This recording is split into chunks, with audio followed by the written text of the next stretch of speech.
U.S. Secretary of State Antony Blinken says the bloc of Indo-Pacific democracies created to counter China's regional influence will work together to strengthen the international rules-based order. U.S.'s Blinken, along with Australian Foreign Minister Marise Payne, Indian External Affairs Minister Subrahmanyam Jaishankar, and Japanese Foreign Minister Yoshimasa Hayashi held talks in Melbourne today.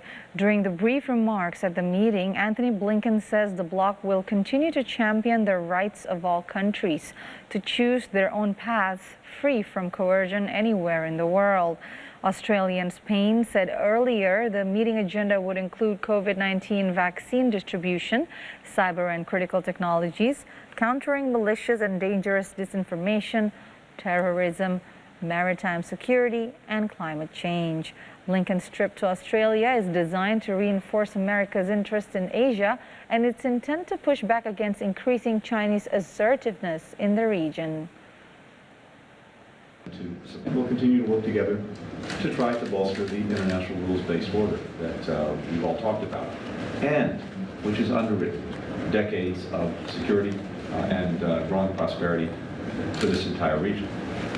That includes championing the right of all countries to choose their own path, free from coercion, and the right to have their sovereignty and territorial integrity respected, whether that's here in the Indo-Pacific, in Europe, or anywhere else in the world.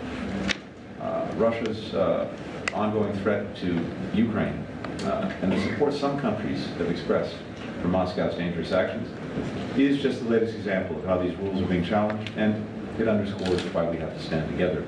British Prime Minister Boris Johnson and his Polish counterpart Mateusz Morawiecki on Thursday met British soldiers deployed near Warsaw as part of a NATO mission to augment the alliance's eastern flank.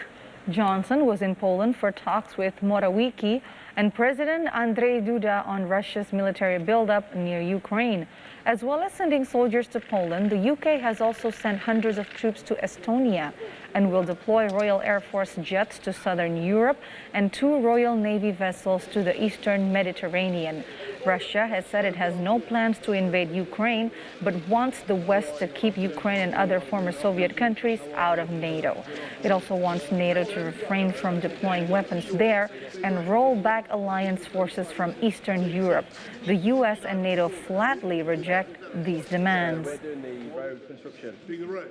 I think everybody should be in no doubt that were Russia to be so foolish to make the catastrophic mistake of invading any part of Ukraine, the Ukrainian army, which themselves number about 200,000, maybe 150,000 in reserve, they will fight.